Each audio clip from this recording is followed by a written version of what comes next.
Hey gang, Wes Buck here, Drag Illustrated Magazine, checking in with a brand new piece of video content from the team here at Drag Illustrated. Honestly, one of the things that we are the most passionate about here is telling racers' stories. Not only racers, but members of this incredible community that we're all a part of, the drag racing community. So we've launched a brand new video series, the Drag Illustrated Tech Talk. We are dropping episode numero uno right here today. And I was having a really kind of a funny conversation with the gentleman I'm about to introduce you to, talking about how I can't get over how frequently I see his name or his logo. And it's a very interesting thing because it's his business allows him to interface with people from all walks of the racing life, which I think makes him a very fitting guest for this first ever episode of the Drag Illustrated Tech Talk, because it would be easy to go find somebody that operates exclusively in the Nitro ranks or exclusively in the no prep ranks or exclusively in the pro mod ranks. That's right in our wheelhouse, right? But to find people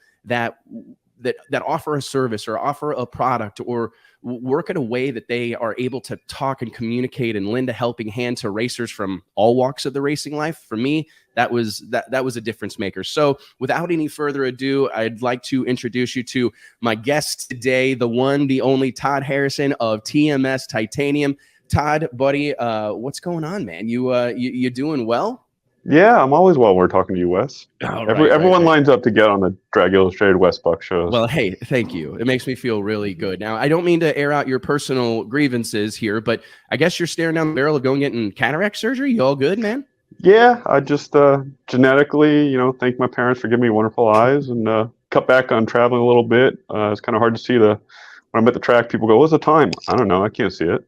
They want me to look at parts. I can't see them. So, I kind of backed off traveling a little bit.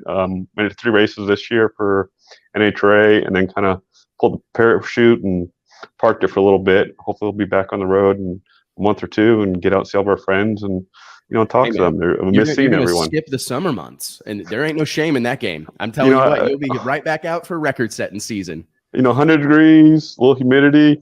Let me know how it goes. I'll be at home recovering in the air conditioning. Good for you, man. Well, hey, as I was telling you in the green room before we started filming, really the purpose of this is we do have a lot of. I tell people this a lot. I actually had this conversation this morning that Drag Illustrated, we fancy ourselves more of like a trade journal than like a fan magazine. We've never been on the newsstand. We've never really played that game. We've always really focused our efforts on building a following amongst racers. A large percentage of the people that read the magazine, that go to the website, are competition license holders, people that have 1, 2+ race cars. And that's something we're really proud of. So I want to open the door here today to having like a high level technical conversation, or as high level as I'm capable of going. I'm right there with you. But I really want to kind of start, man, with how this all came to be. I mean, I think anybody that's tuned into the sport of drag racing would be, it's fairly obvious that lightweight parts and pieces always going to be a part of the conversation. So the product that you provide is kind of obvious, but how did it come to be? How did TMS Titanium come to be? I mean, do you have a background in metallurgy or what's the scoop? No, I read a hot rod magazine with an article on titanium connecting rods. And I was talking to a guy about work, and he happened to be a racer. He raced shifter carts and was a Porsche Ferrari guy, and he offered me a job. I started at the beginning and kind of really focused on the racers. I thought racing was just fun. I wanted to be around them. I wanted to be at the track. Growing up, anytime I get to the track, that's where I wanted to be. My grandfather owned a wrecking yard at one point. He would take me to demolition derbies. I remember being 5 years old, going to Peterbilt and climbing in the trucks and pulling the air horns and playing with the CB and, building models. You and I off camera, we talked about my vice president, James. We grew up high school together, junior high, street racing like all the kids did until we realized it's not that safe. Get on this track. But we still run TMS just like we're building models. How can we help someone put their car together? How can we get some marketing out of it? How can we take care of our friends? There's nothing better than helping our friends get to winner's circle and win championships. It's a really nice feeling at the end of the year to call them and congratulate them, not just on the wins and being successful, but a championship. And watching people grow. The first name drop, we talked about name drop, Neil Strasbaugh. I mean, to see what this guy has done going off, first time crew chief, I went at the end of the year, Pomona, sat down and talked with him, and so hard on himself for not, in his mind, not winning a championship. I go, Neil, it's your first friggin' year. Look what you guys did. New team, new organization, new crew chief, pat yourself on the back. And he kind of took a step back and, take it from a different perspective and went, I guess I didn't do as bad as I thought. I have a lot on my plate, and it's a nice relationship to go back in after his, next good run and go, told you, Neil, quit being so damn hard on yourself and go do it again. It's funny you say that, because just a couple of weeks ago, we were having a conversation on our Wednesday show with Clay Milliken, and he talked about it being 19 years between event wins.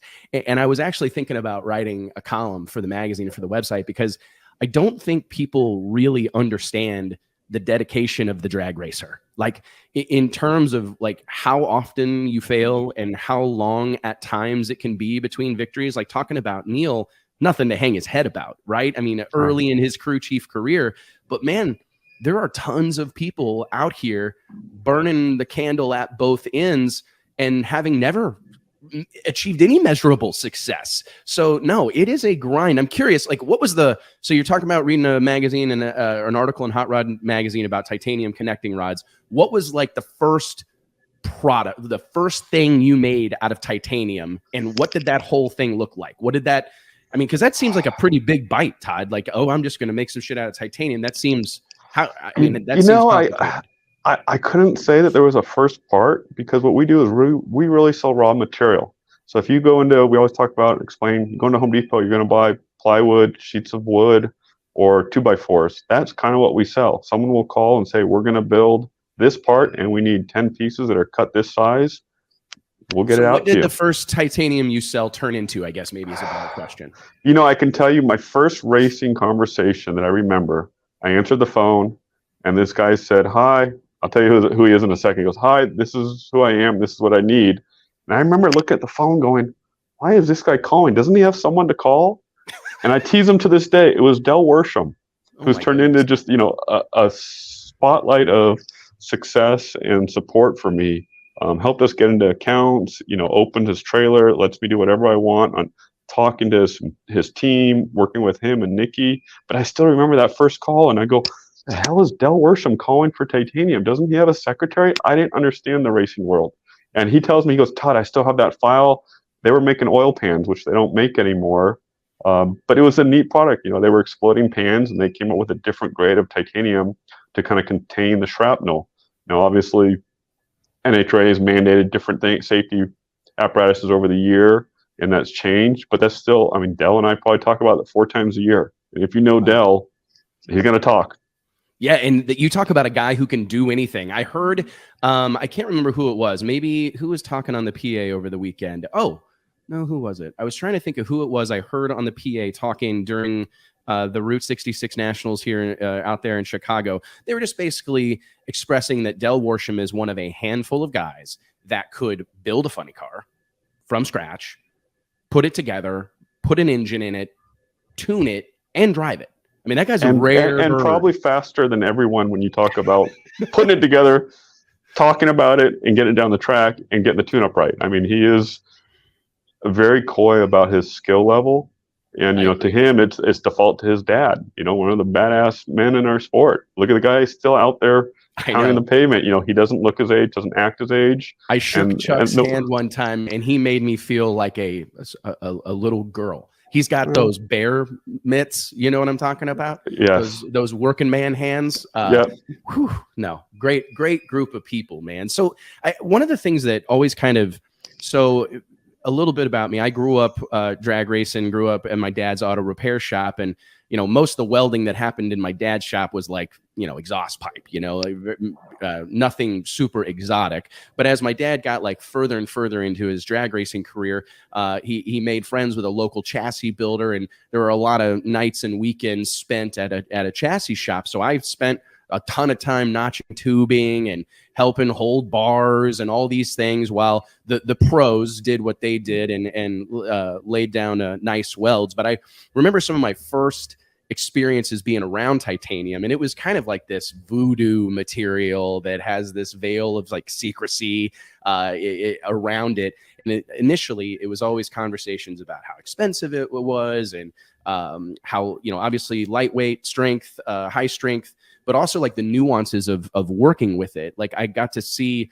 you know, the special efforts that were made to weld titanium, how much more complicated this was. And I'm just curious, like, what are some of the common myths that we could bust here today about titanium? Like, is everything you do rooted in lightweight? Is it rooted in high strength? I mean, it's fairly black magic.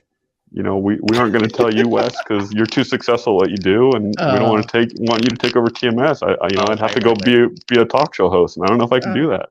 Hey man, you're on your way. No, you know, this is my favorite story about titanium and racing. I met Roland Leong at an Edelbrock car show. He came up to me and goes, "Do you know who I am?" and spelled out his name for me and said, "Look it up." And he said, "Call these guys. They buy titanium." We stayed in contact.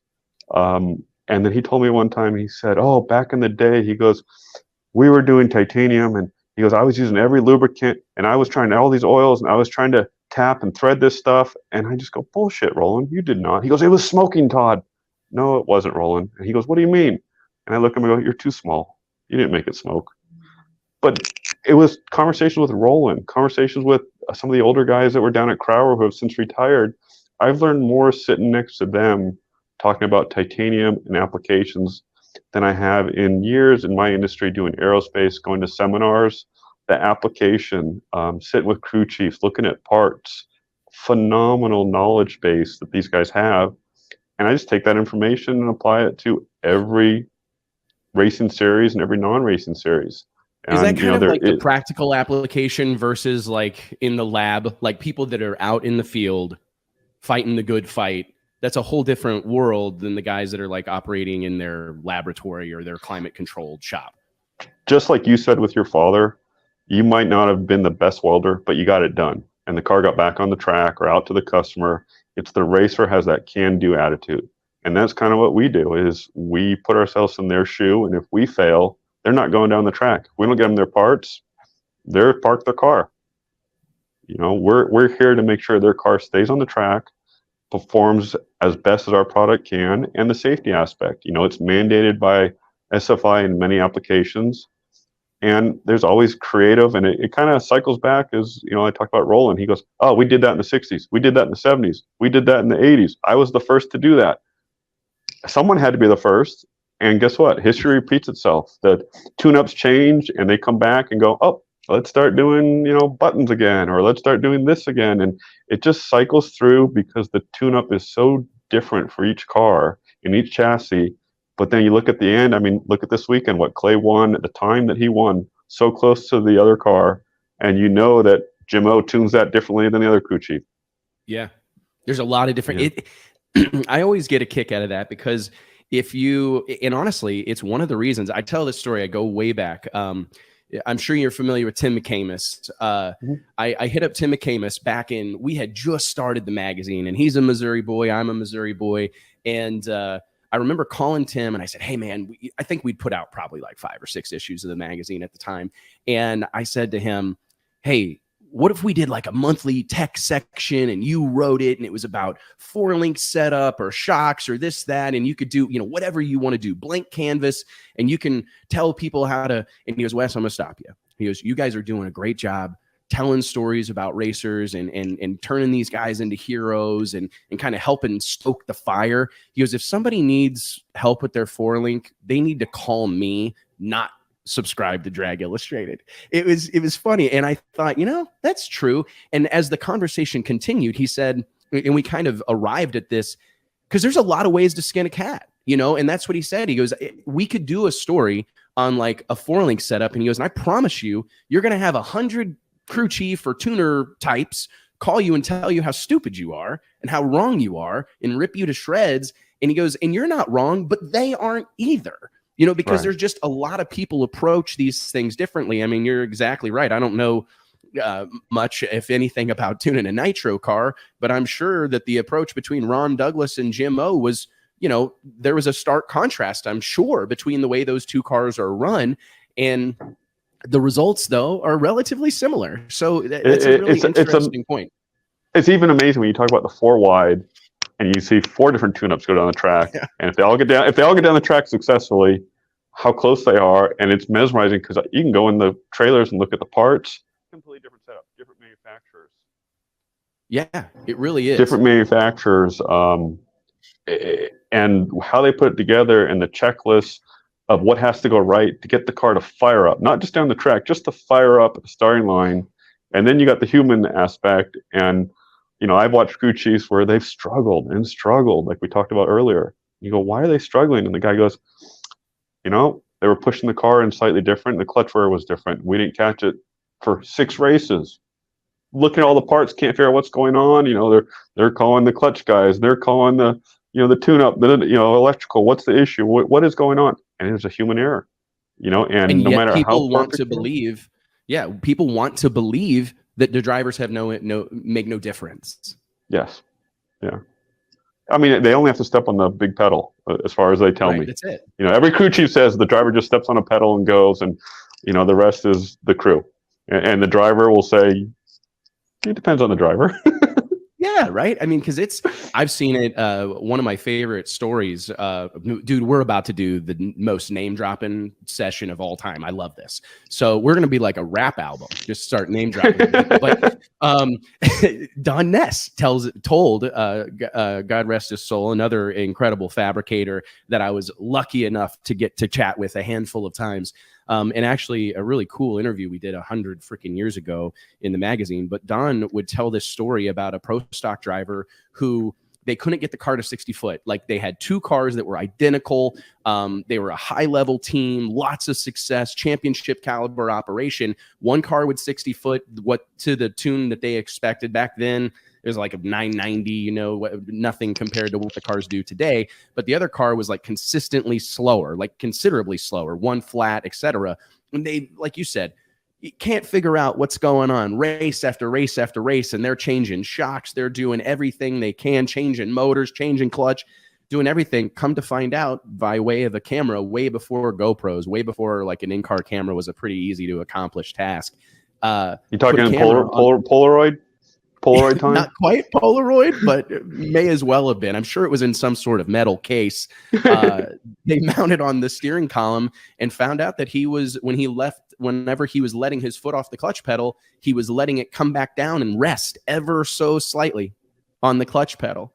And it was that's the nuances that we're dealing with out here, and I think those types of stories are impactful because we are in an era, and I get on the tire about it sometimes, that as technology continues to progress, the cars are getting more and more electronics on them, more and more, especially like in the door slammer scene.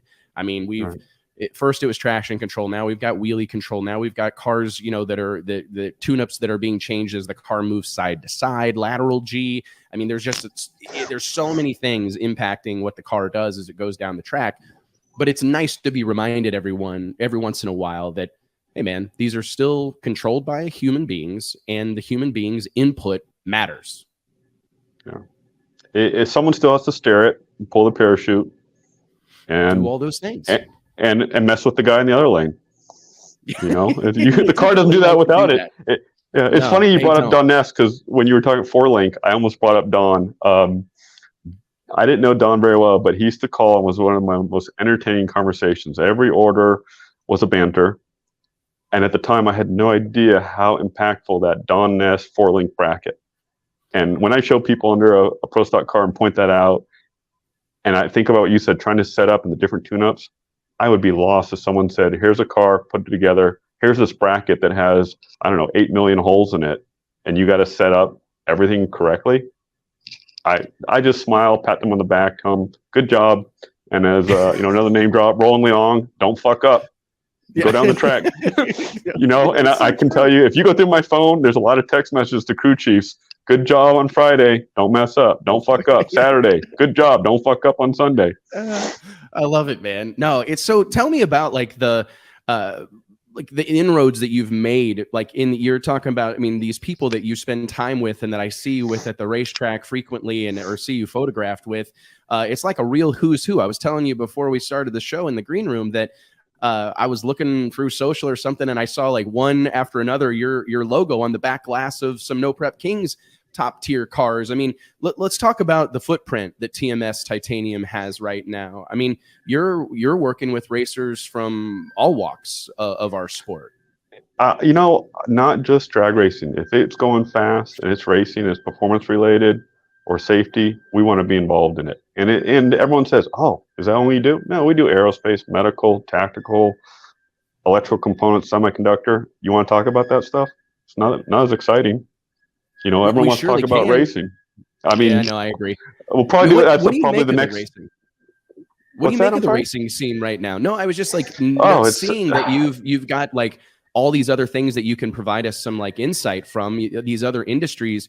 What do you make of the racing space right now? I think there's been a lot of talk in recent years. I mean, obviously we're fresh off COVID, which was hard for everyone, but it does appear that our sport has, I mean, I would say in many ways weathered the COVID storm as well as any motorsport, and has really rebounded in a big way. So, I mean, what's your take on the state of affairs? Let's do a wellness check on drag racing right now. The wellness check to me on drag racing, I sum it up with my own personal is, you know, we bought a new truck, and my mom's friend said, "Why did Todd buy that? Doesn't he want an EV? Doesn't he want to save gas mileage?"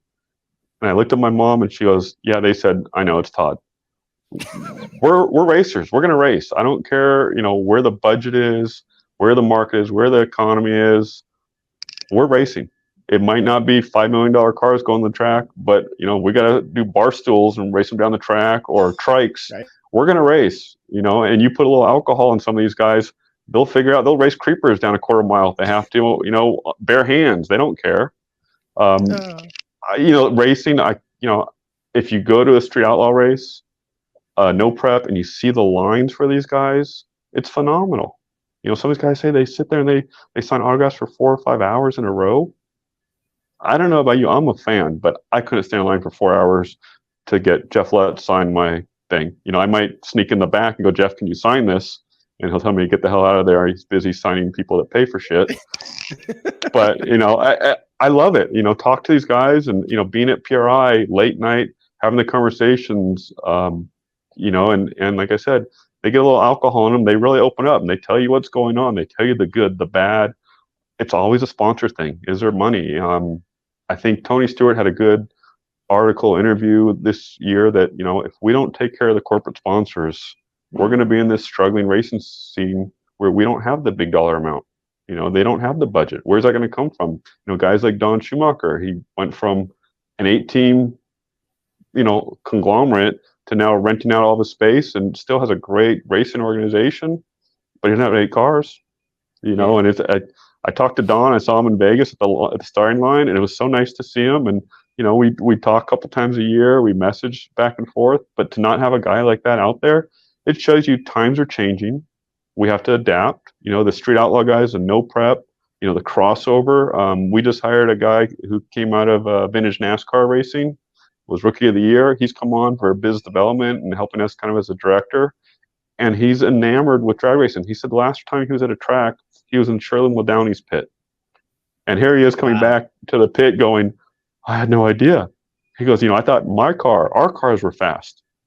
You know, and now he's in there and seeing the parts and the pieces. It's the same thing. It's a fast car, performance, safety, get the weight down, apply the same knowledge base. And guess what? We take all that knowledge and apply it into our aerospace and our medical customers, our industrial customers.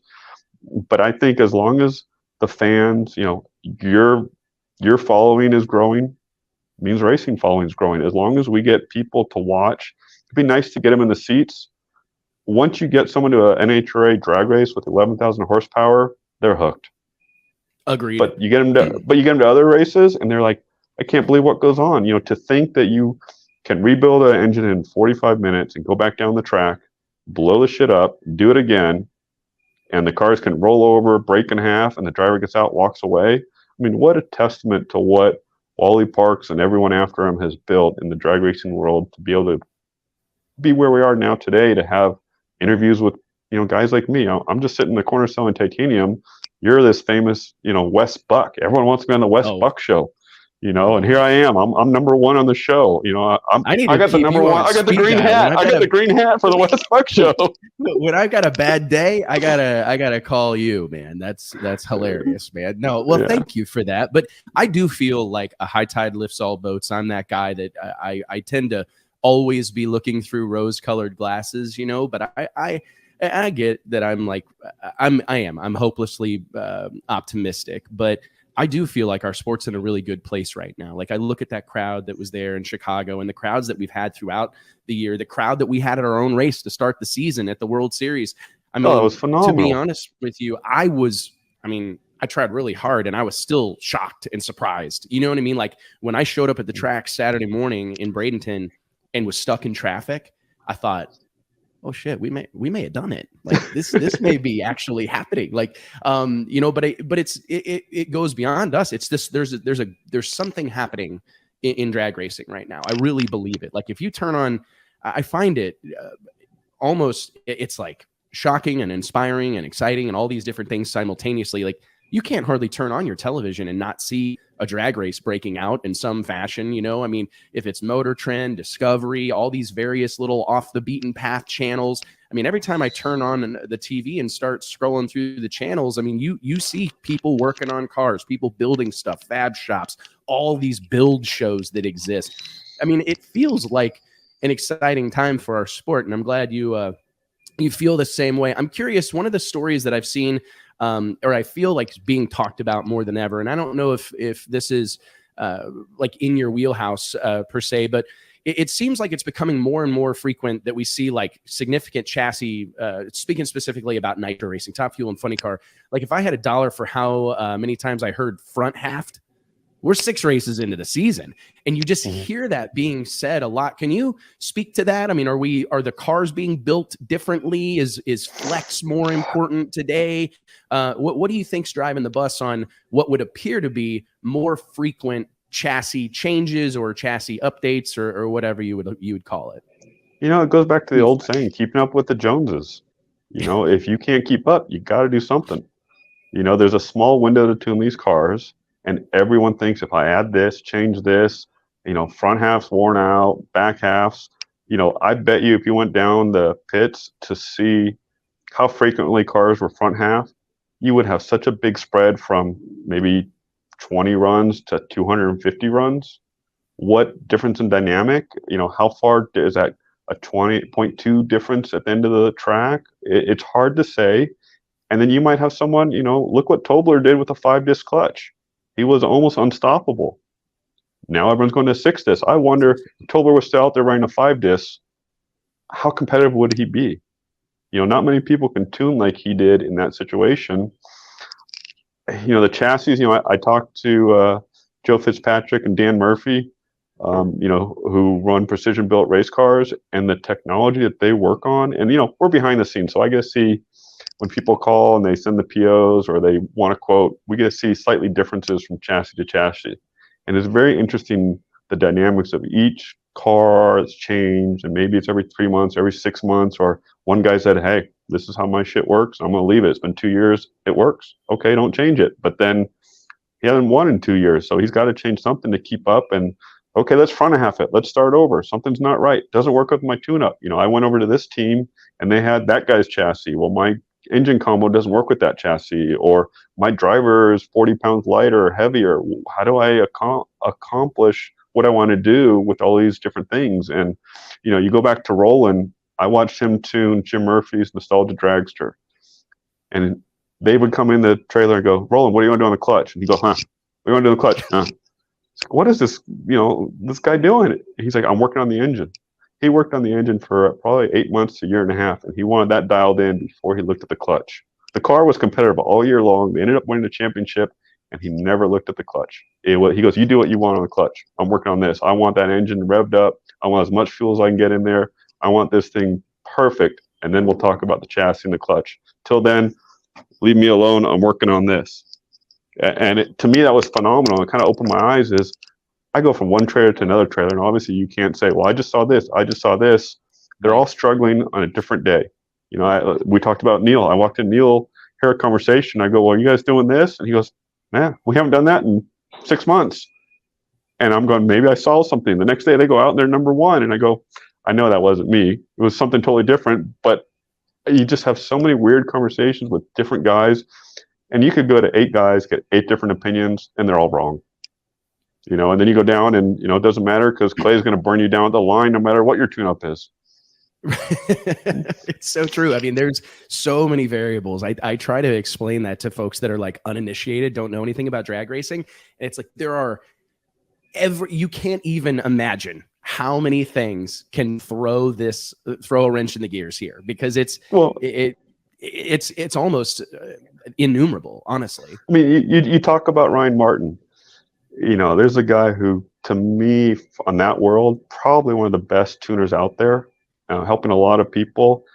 He might have really good stuff, but it's his tune-up, and he can drive. But you take one of those away, you take away his good stuff, it's going to be as competitive. Who knows? You take away his driving skill, he could still be phenomenal because of his tune-up. And the next guy, they can't do that, and they're leaning on Ryan, and Ryan's going to help them, but Ryan's still competing with them. You know, he'll help them until you get to the starting line, and then watch out. You know, the man's there. Well, you know, and it's funny, he's proven because I've seen multiple times, and I don't want to like name names here because I'll get someone to kill me. But we're not name dropping today, remember? No, not on this particular one. But it's like oftentimes you can give a great racer subpar equipment, and he will. I mean, that can do, find a way. They will win. You know, the cream rises to the top. But I've also seen situations where guys that don't have that harmonious relationship with their team, or maybe don't have, you know, things quite lining up with the car and the combination. They've got all the best stuff in the world. They got latest, greatest car, latest, greatest power, latest, greatest, you know, parts and pieces, but they don't quite have it all together. So drag racing is a really, really interesting thing. I'm curious, like what's on the horizon in the world of titanium? Like, is there something that you guys are working on, or is there something that's like, do you have a chip on your shoulder about a certain accomplishment? Or, you know, I go into every year and it's like, okay, this is the year we're going to do this, or this is the year we're going to get this accomplished, or this is the year we're going to make a wave here. Do you guys, I mean, do you have things that are, I mean, obviously I don't want you to like air out all your secret sauce here, but is there some things that you want to accomplish, like not just in 2023, but in the years to come as it relates to titanium and your presence out here? Yeah, in 2023, our goal was to get on the West Buck show. You know, mic drop, I'm done. I'm putting you on the payroll. I get the employee discount. No, you know, we kind of, myself, my vice president, my team, we kind of sat down and looked at racing years ago, and it was Tom Bogner who told me once that they were trying to get oil in every car on the freeway.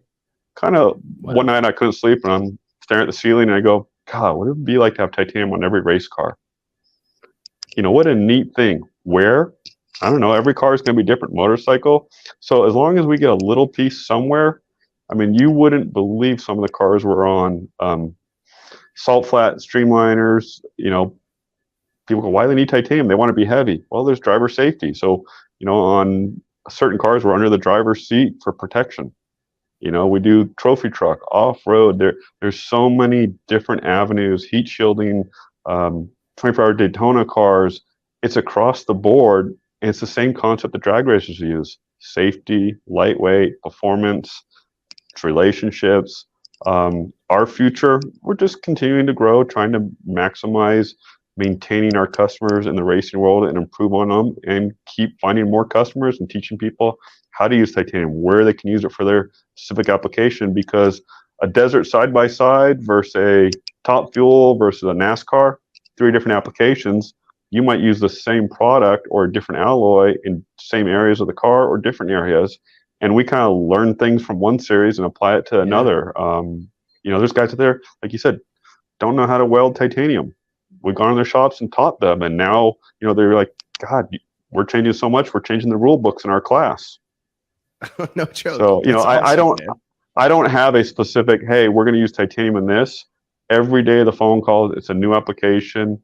You know, we talked about Ryan Martin when he blew his transmission and the drive shaft tunnel. You know, we kind of talked about redesigning some things for more safety, because at the end, the bracket was about 3 inches from the end. Well, it kind of split open the end, and I think he and a lot of the other guys went, "Ooh, that's not the safest. We need to change that." where's that mandated in a rule book? Where is that written down? There's no formula. That's a trial and error, and luckily no one got hurt, and we improved on it. You know, our favorite thing is to get a call is no one got hurt. That's almost better than we won a championship. No one got hurt, because you know, at the bottom line, these are a lot of friends that we don't want to get hurt. And we look at racing, I tell all my new employees, we look at racing similar to aerospace. If we do something wrong and a plane crashes and people die, it's no different than us doing our job wrong and a car flipping over, going to the stands and taking people out. We don't want the drivers getting hurt. We don't want the fans getting hurt.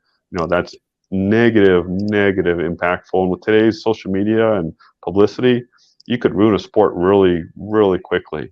You know, getting the young kids involved. You know, we try to help out young people. Every year we grab a few and try to help them with sponsorship, whether it's buying their race suits, buying a Hans device, a helmet, making introductions. You know, I know you and Matt Harper are pretty good. You know, at the end of PRI, I brought this 15-year-old girl who races a daughter of a friend of ours, and I said one more introduction, took over to Matt, and I go, Matt, we need your logo. Didn't ask for parts. And he kind of looked at me like, what do you mean you want my logo? I go, you know, we bought her a race suit and I want to put your logo on it. And took her back to her dad, and her dad's like, we run his rings. And he was just thankful, and she's going, I got this big sponsor. And it's just, Matt's always taking care of me. I'm getting Matt some more help on a young up and coming racer, you know, and she's, I forgot what state they're in, but they can race, 15 years old, you can race down the drag strip with your parent in the passenger seat. It's a pretty cool thing, man. It speaks to this community. California, you can't do that. You can't, you know, I got an 8-year-old. She ain't riding, I'm not riding shotgun down the track with her. No, man. So one of the things that I think is interesting about like just the titanium world right now is that like it seems like cars are getting heavy. You know what I mean? Like especially if you look in the door slammer ranks, I mean, it's fairly common to see, you know, a blown alcohol pro mod weighing 2,650 pounds, 2,700 pounds. I mean, the cars have gotten heavy, and I think that there's probably a belief out there that means titanium is not leaned on as frequently as maybe it used to be. I remember at like the height of the ADRL Pro Extreme, Pro Nitrous days when there were no rules, there were no weight limits. I mean, you saw everything that could be made out of titanium being made out of titanium. And I just find it interesting because by the sound of things, it's not just about lightweight, right? I mean, that's not the only place people are using titanium these days. To me, the performance advantage is one thing, but the safety advantage, a great example is when Leah Pruitt's car broke. Todd Harrison called me for some advice on how to do something to do some more protection. And he was all about lightweight. And I go, you love Leah, right? Yeah. We all love Leah, right? Yeah. Why don't you double the thickness? And he looks at me, I go, you got 11,000 horsepower. You're adding 0.2 pounds. Yeah, you're right. And they went thicker. And then it was nice to go to Leah at the next track and go, hey, you know, this went on behind the scenes. And she's like, hey, thanks. You know, that was just take care of a friend. They don't need to know what's going on, but why cut, you know, and that goes back to, you know, rolling long days. Cut the weight. Well, technology's changed a little. When you got 11,000 horsepower, weight in the right place is better than lightweight. Yeah. You know, sometimes it's more important to move the weight around. I've had some guys that I won't name drop because I don't want him to know his secret out there, but I go, how do you figure this out? And he goes, I look at the car and I just stare at it. He's going like this. I go, what are you doing? He goes, I start at the top of the car, work my way down. Anything steel, we take off. You know, center mass, get all that weight, center mass, so then we can put the weight where we want it. And, you know, Fernando Quadra has been phenomenal. You watch what he's doing with racing and his kids in that elite program. And I remember walking up to Fernando and saying, do you not love your boys? He looks at me. And that was, you know, the biggest insult you can say is to Fernando, right. You don't love your boys? I said, you got titanium on your car, but they don't. Well, they were still beating them up by time and reaction time, but guess what? Their cars have titanium on it now. And it was just an eye-opener for him to realize that that little bit makes a difference. And we always talk about we're the frosting. You know, we're not tires, we're not engines, we're not fuel, we're not tune-up.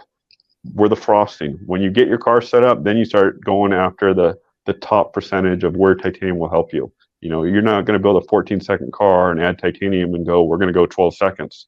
But if you have a 10-second car and you figure out where to do it right, you might get down to, you know, high nines. We're just that little bit more to take you to the next level. The safety, though, is phenomenal. You know, SFI mandates a lot of titanium locations for safety over the years of people getting hurt. You know, and over the years, we have a mutual buddy, Jason Rupert. You know, his father had an accident, and, you know, from that lineage became some safety features that came out. And now to see us selling those years down the line to the manufacturers that make that, it's a really nice feeling to know that, you know, someone else isn't going to lose their foot because we did our job right. How far do you think we've come? I mean, you look at like the capsule as far as like driver safety and stuff. Obviously, the titanium surround. I mean, where else is titanium being adapted? I mean, forgive my ignorance on this, not knowing the Top Fuel or Funny Car rulebook inside and out. Where else is titanium being placed? Because it does feel like the same way there's a million ways to lose a drag race, man. It feels like there's a million ways to get hurt in one of these things. Where have you seen like the most? Is it all around the top of the funny car cage or the top of the cage? You know, I think you can't point to one piece, because it's not just like the helmet shroud you talked about, but if the rest of the car, the dynamics are right and the flex is not flexing and cracking in half, if there's one little support rod that the chassis board says, hey, if we add this little thing, and the crew chiefs go, well, that will tighten the cars up too much. And you go, well, you're gonna have to deal with tuning it up because it's a safety feature. And you get the pushback, and guess what? 6 months, a year down the road, that's not even an issue. They figure out how to tune around that thing. But you know as well as I do, they're chasing. You're fixing this, now you're fixing that, now you're fixing that, and you're just chasing the whole car to find an issue. We'll fix this, but now you got to fix the driver. Okay, get rid of that driver, put a new driver in. Now you got a clutch issue. Now you got a tune-up issue. Now you got a manufacturing issue. Now you got, you know, electrical issue. You know, a ground issue. Part was left on the car. They didn't, you know. There's so many issues that go on, and it comes down to really on that level, it's human error. You know, we can design whatever, we can test something, the engineers can tell us it's going to work, but if you don't assemble it right, you're going to fail. You know, and if you're not safe, you know, my father was a physician and a flight surgeon in Vietnam. I have a very different aspect of racing than some people, because I didn't grow up on the track. I grew up watching, but not on the track. So now that I'm privy to be behind the scenes, I worry about my friends. I worry about the cars. I worry about the guy in the next lane. I don't want my stuff to break when we sell it. You know, that's a big issue, is we don't sell certain products because we know that the racing world is not comfortable yet using titanium in those situations. So we don't push those products. And I didn't understand that till I was at a no prep. It really sunk in. I was at a no prep race, and I was looking at a car, and I'm going, why don't they do what the pro stock guys do? And they got me involved with their crew chief, and he goes, look, you know, I've done both no prep and pro stock, and these guys don't get it. And I go, what do you mean I don't get it? He goes, he's going to run an impact and just run that part down. And he doesn't know that titanium might wear in the application, and it's going to have to be a wear item in certain applications and maintain it. And so we go, okay, don't push that out marketing wise, and don't people, even though it's going to be a huge advantage to people, they're not ready for it. They don't understand it, and they won't listen. I mean, you know how many racers you talk to that listen. They know better than I. You know, I'd say everyone on your interview knows better than you. 100% every time. Yeah. No, every time. I mean, that's an interesting thing that I'd honestly not thought about, but there are, like, another rap song reference here. Like, there's levels to this shit. You know what I mean? And it is interesting because some of the stuff that is like a foregone conclusion at your next NHRA national event is not even on the radar at your local no prep shootout, or even at the Street Outlaws in PK race, you know, because it's just not evolved to that point yet, which sometimes it's like a little bit good. I mean, it's both, in my opinion, you know? But then when they manufacture their parts too, I'm baffled at how these guys get it done. You know, a great one is Jeff Lutz and Jeffrey. He tells me how he fabricates some of his titanium parts, and I go, Jeffrey, I've been doing this for 20 plus years. Never heard anyone do it that way. But the shit works. And look, Jeff has proven it. That car goes down the track consistently. Their tune-up that Jeffrey's got in there, it's dialed in. You know, they know what they're doing. we tweak some stuff behind the scenes here and there and try to help from our little advantageous point, but it's them.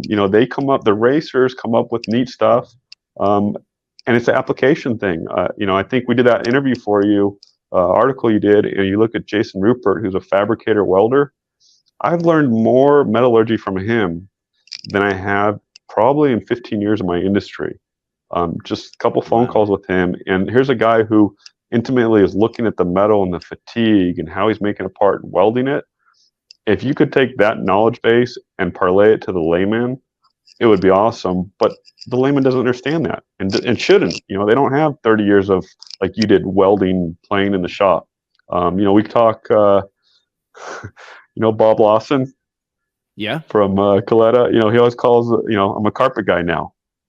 For years, I couldn't believe that Bob's a championship, he was a diver. He was down there, bottom end guy. He's a carpet guy. So I use that phrase now. I'm a carpet guy. You want to see my fingernails? Besides my cataracts, I'm not in the garage. I can't see right now to do it. I take pictures and send pictures of my hot rod to people to get advice because I can't see what I'm doing. But it's, the knowledge base that these guys have. You talk to these, there are some brilliant people in our sport.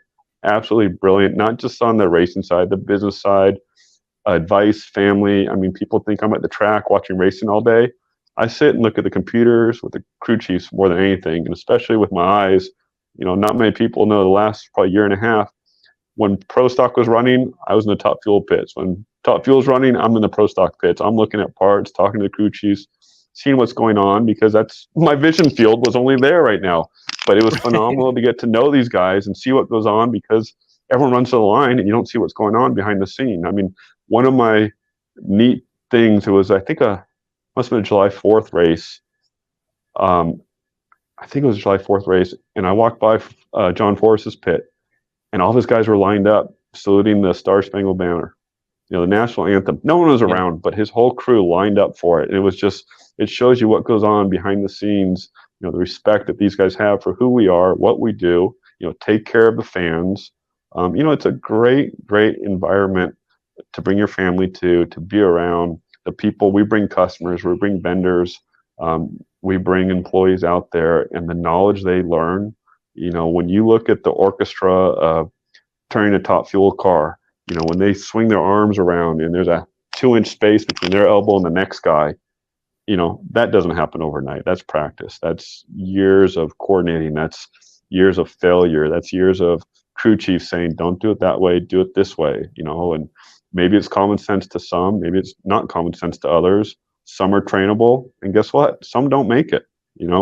If you can't lead, follow, or get the hell out of the way. And that's kind of how we operate. It's, if you're not going to do it, I'm going to do it. People think I sit at the desk all day. Well, I walk the shop probably 20 times a day, if not more. I'm always looking at the material. I'm looking at what's going on. I'm looking at who we're shipping to, who's figured out something else that someone else has, because we can't go out there and call Wes, hey, Wes, they're doing this on this show. You should do this. It doesn't work in the racing world. We get blackballed by telling those things. So we're very privy to a lot of stuff that is pertinent, but it might only be pertinent for 3 races, and then shit changes. Right. They're on to the next thing. I want to get, before we end this deal, and again, Todd, I want to thank you for your time. I really genuinely appreciate you taking the time to do this. Like I said, it's a new thing here at DI that we're really excited about. But Elon Warner, another mutual friend of ours, I want to get one epic war story, right? Like, so he gave me these examples of like sourcing parts inside of 24 hours, making something inside of 24 hours. So give me, like, come on, like, stick your chest out a little bit, you know what I mean? And give me Elon's the best in the business. So whatever he says, I just say yes. Whatever story he comes up with, we did it. We probably did it half as good as he told everyone. I think the highlight of my support was, I think, 2 of them. I remember Robert Height, they were at testing, and he called and he said, hey, call Todd, we need this part. So they basically were at the track and a part didn't work, and they made it on a napkin, sent it back to the engineers to the shop, sent us what they needed. We overnighted the part. They made the part. It was on the car probably in 36 hours. Not many other places can do that. And the same thing, like we talked about Ryan Martin, when he blew his drive shaft out the firewall and, almost took out his knee, he called us up and they were filming. I think this was a Wednesday at 3:20, 3:40. I shut down production, put everyone we had on it, got every piece he needed. We UPS read it. He got it the next morning, put the car together. They were filming that night.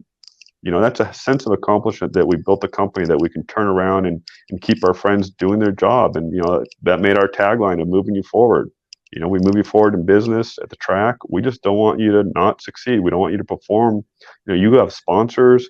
If you have sponsors too for your show. If you don't have your show out there, what are your sponsors getting out of it? You need to perform to keep people coming back. You need to put on a good show so you have great guests like me come on. Otherwise, you're going to get crappy guests. It's so true. Elon gave me those words. How'd I do, Elon?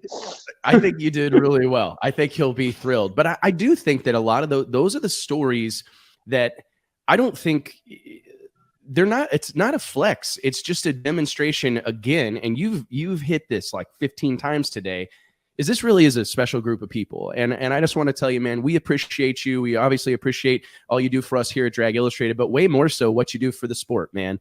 I like we talked before the show, we've not spent a ton of time together just getting to know each other, honestly, but I can sense your passion immediately. Like I always joke, the racing community, this is a group of people that can sniff out a brother or sister in arms real quick. And you're right. I actually did an interview. First time I was ever interviewed for Drag Illustrated magazine, actually this month. I was like, man, it took 18, 19 years for me to get interviewed in my own magazine. You finally arrived. Finally made it, man.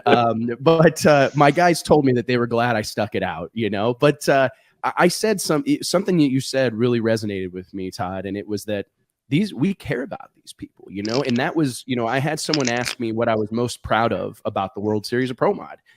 And like, man, I'm glad we had some killer racing. We had a big crowd, all these things, but nobody got hurt. You know what I mean? And I think that oftentimes is lost on folks that like, this shit is dangerous. I mean, no matter how good you are, no matter how great your equipment is, this is an extremely, extremely dangerous endeavor. And what I was the most thankful for on Sunday night in Bradenton, Florida, as we were shutting the lights down, was that everybody was going home. Everybody was happy. Yep. We didn't tear up a bunch of stuff. Everybody was safe and sound. And I hope you know that we appreciate your contribution to that, man, and your willingness to step outside of your comfort zone and walk the floor of that shop and instill that in your team, because this is a great group of people, and they need some protection, man. So Todd, they've been very, very supportive, of what you do, what I do, and we're all here to support each other. Without each other, we don't exist. Racing doesn't exist without DI, and DI doesn't exist without racing. So thank you as well. Hush, man. It's our pleasure, privilege, and an honor, buddy. Todd, hey, man, we'll be thinking about you as you get your eyes tuned up, and I look forward to seeing you at the races soon. Let's pick one of these nice ones when it's going to be like 68 or like 70 and sunny and nice, and we can wear a jacket, If you can guarantee that, I'll be there. Okay, sounds like a plan, man. Hey, Todd, thanks for your time, you. Wes. We're real quick. Let's do all the website name. What is your domain name? I don't know. TMSTitanium.com. You can buy titanium 24 hours, 7 days a week on our website. You have any questions, just email us. We'll be happy to answer as quick as we can. If you see one of us at the track, say hello. If you see one of our cars with TMS on it, take a picture, tag us. We love to see our stuff out there. We want to help you guys. Don't feel ashamed to come up. Don't be shy. I can't see you right now, but I'll be happy to talk to you. Sounds like a plan, man. Hey, Todd, appreciate the time again, and we'll see you soon, brother.